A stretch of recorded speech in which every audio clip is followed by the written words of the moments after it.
Hello दोस्तों, स्वागत है आपका हमारे चैनल जॉइंट अकाउंट पे।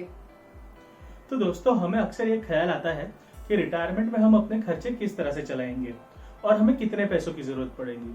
तो आज हम ये देखेंगे कि हमारे आज के खर्चों के हिसाब से हमको रिटायरमेंट में कितने पैसों की जरूरत पड़ेगी, ये कैलकुलेशन हम करेंगे। और हम ये भी देखेंगे कि अगर आज आप सही तरीके से एनपीएस यानी कि नेशनल पेंशन सिस्टम में इन्वेस्ट करते हैं तो इससे आपकी रिटायरमेंट के बाद की सारी जरूरतें कैसे पूरी होंगी। तो दोस्तों, अगर आपको हमारे वीडियोस पसंद आते हैं और उपयोगी लगते हैं तो हमारे चैनल को सब्सक्राइब कीजिए। अगर आपको ये पसंद आते हैं तो लाइक कीजिए और नहीं पसंद आते हैं तो डिसलाइक कीजिए। अगर आपको कोई भी सवाल या फिर कोई भी सुझाव है तो कृपया कमेंट सेक्शन का उपयोग कीजिए। तो शुरू करते हैं आज का वीडियो। तो दोस्तों, एनपीएस यानी कि नेशनल पेंशन सिस्टम ये गवर्नमेंट द्वारा शुरू की गई एक स्कीम है। इसके काफी सारे फायदे हैं। इसमें आपको रिटायरमेंट होने पे एक लमसम अमाउंट और उसके बाद लाइफ टाइम तक आपको हर महीने पेंशन भी मिलती है। इसमें इन्वेस्ट करने से आपको 2 लाख तक का टैक्स बेनिफिट मिलता है, जो आप सेक्शन 80C और 80CCD में भी क्लेम कर सकते हैं। एनपीएस में पैसे इन्वेस्ट करने पे आपको एक पेंशन फंड मैनेजर असाइन होता है। इसमें कई सारे पेंशन फंड मैनेजर के ऑप्शंस आपको मिलते हैं, जैसे कि HDFC, SBI, UTI, LIC इत्यादि। तो हम ये सुझाव देना चाहते हैं कि आप एनपीएस में एक एग्रेसिव स्टांस में इन्वेस्टमेंट करें। इसका मतलब आप आपके इन्वेस्टमेंट के 75% इक्विटी को एलोकेट करें, 10% गवर्नमेंट बॉन्ड्स, 10% कॉर्पोरेट बॉन्ड्स और 5% अल्टरनेट इन्वेस्टमेंट्स में। हम ये जानते हैं कि इक्विटी में रिस्क ज्यादा होता है, बट अगर आप ये पैसे इक्विटी में 10 साल से ज्यादा समय तक इन्वेस्ट करें तो इसका रिस्क काफी कम हो जाता है और वहीं उसका प्रॉफिट काफी गुना ज्यादा बढ़ जाता है। और एनपीएस में आप जितना जल्दी इन्वेस्टमेंट स्टार्ट करते हैं उतना ही ज्यादा आपके पैसे एक्यूमुलेट होते हैं और कंपाउंडिंग की वजह से आपको ज्यादा लमसम अमाउंट और पेंशन भी ज्यादा मिल सकता है फ्यूचर के लिए। तो दोस्तों, हम ये जानते हैं कि महंगाई हमेशा बढ़ती रहती है। तो आज अगर आपके पास कुछ पैसे हैं तो उसकी वैल्यू कम कम होते जाएगी। तो हमें ये देखना है कि हमारे रिटायरमेंट के टाइम पर हमें कितने पैसे लगेंगे। तो हमने गवर्नमेंट ऑफ इंडिया की ओर से जो सीपीआई का डेटा है उसका एनालिसिस किया और हमें ये पता चला कि अगर 30 साल की अवधि बीत जाती है तो महंगाई 2.5 गुना बढ़ जाती है। तो इसका क्या मतलब है? तो इसका यह मतलब है कि अगर आपको आज अपना घर चलाने के लिए 50,000 की जरूरत पड़ती है तो 30 साल के बाद आपको 50,000 का 2.5 गुना यानी कि 1,25,000 की जरूरत पड़ेगी। हमने 30 साल का ये नंबर इसलिए चुना क्योंकि जनरली हम लोग रिटायरमेंट प्लानिंग 30 साल के आसपास की उम्र में शुरू करते हैं। अगर आप और जल्दी शुरू करते हैं तो आपको कम पैसे इन्वेस्ट करके आपके रिटायरमेंट गोल्स इजीली मिल जाएंगे।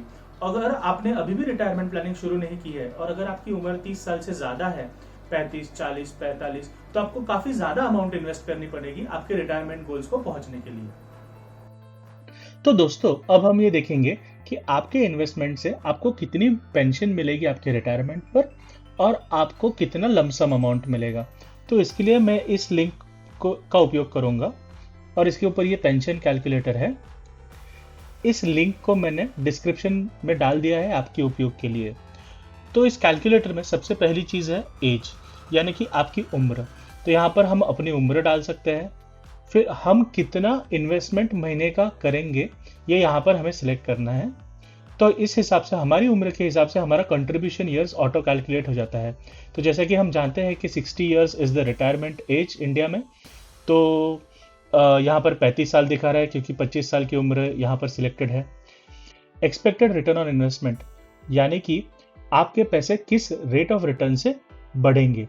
आपने जो पैसे इन्वेस्ट किए हैं कॉर्पोरेट बॉन्ड्स, गवर्नमेंट बॉन्ड्स या फिर अल्टरनेट इन्वेस्टमेंट्स और इक्विटीज में एनपीएस के द्वारा उससे कितना प्रॉफिट होगा 1 साल में, ये यहाँ पर आपको सिलेक्ट करना है। और आपके फाइनल जो भी आपको पैसे मिलेंगे उसमें से आप कितना % से पेंशन लेना चाहते हैं और कितना लमसम वैल्यू अपने पास रखना चाहेंगे वो आप यहाँ पर सिलेक्ट कर सकते हैं।